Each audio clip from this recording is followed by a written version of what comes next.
ना, देश दबावाखालीच काम करतोय. जेव्हा एक मंत्री म्हणतो की आम्ही 1 महिन्याची परमिशन दिली आहे भारताला, तेव्हा 1 महिन्याची परमिशन अमेरिका देणार भारताला, हा प्रत्येक भारतीयाचा अपमान आहे. अरे काय भारत तो काय अमेरिका आमचा बाप आहे काय? आमचे बाप आम्हीच. We are our own masters. America cannot rule India. America cannot tell की यू हॅव ओनली 1 मंथ. अरे कोण आहेत तुम्ही? पण भारताचं परराष्ट्र धोरण या सगळ्या संदर्भात तर चुकत आपलं नाही. परराष्ट्र धोरण मारच खात आहे ना. आपलं परराष्ट्र धोरण मारच खात आहे.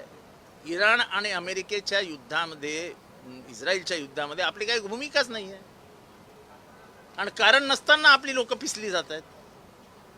परंतु ह्या सगळ्या युद्धांमध्ये खरं तर गॅस दरवाढी मोठ्या प्रमाणात झाली आहे. याचा फटका हा आता सर्वसामान्य भारतीयांना बसताना पाहायला मिळत आहेत. या गॅसमुळे खरं हा तर आज ना उद्या बसणारच होता. असं आहे की उशिरा का होईना पण भारतीयांना डोळे उघडे करावेच लागतील. बंद डोळ्यांनी सगळं बघून नाही ना, सगळं छान छान चालू आहे, सगळं छान छान चालू आहे, तसं नसतं. अमेरिकेची मुजोरी, इस्रायलची मुजोरी आपण का सहन करतोय, हा आज ना उद्या सर्वसामान्य भारतीयांना प्रश्न पडेलच. आम्हाला आज पडतोय, कालांतराने सर्वांना पडेल. मग हेच तर फरक सांगतो ना. नेतृत्व हे जेव्हा एखाद्या देशाच्या नेत्याचं मांडलिकत्व स्वीकारतं, ट्रम्प काय वाटेल ते बोलतो. ट्रम्प कोण आहे? ट्रम्प काय आपला बाप आहे काय? भारताची संस्कृती, भारताचा इतिहास हा इतका प्राचीन आहे की विचारता सोय नाही. अमेरिकेचा काय इतिहास आहे? अमेरिकेला काय इतिहास आहे? अमेरिकेचे काय म्हणजे म्हणजे काय 2000-3000 वर्षापूर्वीचा काय इतिहास आहे? काय नाही आहे. अरे कुठे भारत, कुठे अमेरिका? ठीक आहे, तंत्रज्ञानाच्या माध्यमातून अमेरिका भारताच्या खूप पुढे आहे, पण भारताचा ती बाप नाही आहे. अमेरिका परवानगी देईल आणि भारत काही करेल अशी परिस्थिती निर्माण होता कामा नये, होऊ देता कामा नये. याचं सर्वसामान्य आज नाही तर उद्या कधी ना कधी तो डोळे उघडेल. ते फादरलँड बोललेत इस्रायलला. त्यांचं जे काय मत आहे. पण इस्रायलला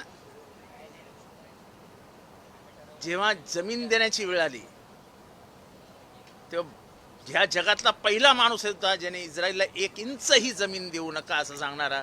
त्याचं नाव होतं मोहनदास करमचंद गांधी. दुसऱ्या महायुद्धानंतर जेव्हा जमीन देण्याची वेळ आली तेव्हा यांना 1 इंचही जमीन देऊ नका असे जेव्हा जगातले मोठे नाव नेते सांगत होते, त्याच्यातलं एक नाव होतं मोहनदास करमचंद गांधी, म्हणजेच महात्मा गांधी.